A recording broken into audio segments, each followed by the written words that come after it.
Oke, Assalamualaikum warahmatullahi wabarakatuh. Setelah materi ekstraksi, kita akan memasuki materi kromatografi. Sekarang kita akan mengenal atau lebih ke pendahuluannya mengenai kromatografi. Apa itu kromatografi? Kromatografi secara umum adalah pemisahan suatu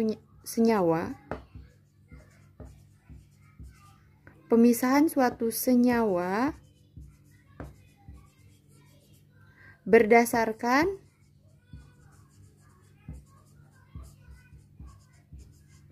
pola pergerakan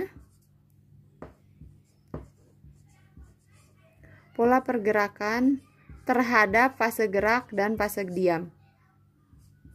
Jadi ada dua fase ya, terhadap dua fase diam dan fase gerak.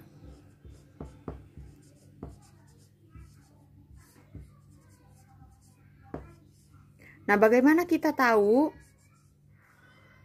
pola pergerakan suatu senyawa di fase diam dan fase geraknya? Kita harus memahami terlebih dahulu konsep kepolaran. Sekarang saya akan membahas bagaimana perbedaan senyawa polar dan non-polar. Simpelnya adalah senyawa polar itu yang larut di air, kalau non-polar itu larut di lemak. Tapi secara struktur kimia, bagaimana cara kita membedakan senyawa polar dan non-polar?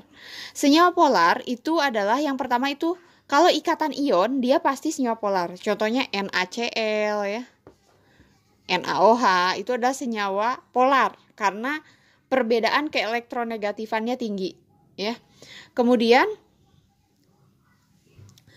untuk ikatan kovalen, kita bisa lihat dari, selain perbedaan keelektronegatifan, bisa kita lihat dari adanya ikatan hidrogen.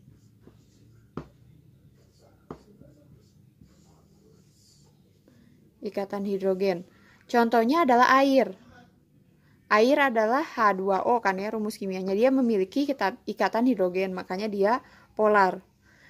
Kalau untuk senyawa nonpolar, biasanya adalah yang rantai C-nya panjang.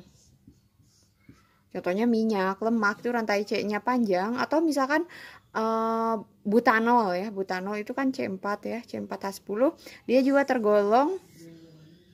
tergolong senyawa yang bersifat non-polar.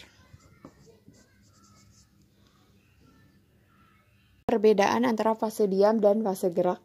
Fase diam adalah fase yang dilalui oleh fase gerak. Jadi bagian yang dilalui oleh fase gerak.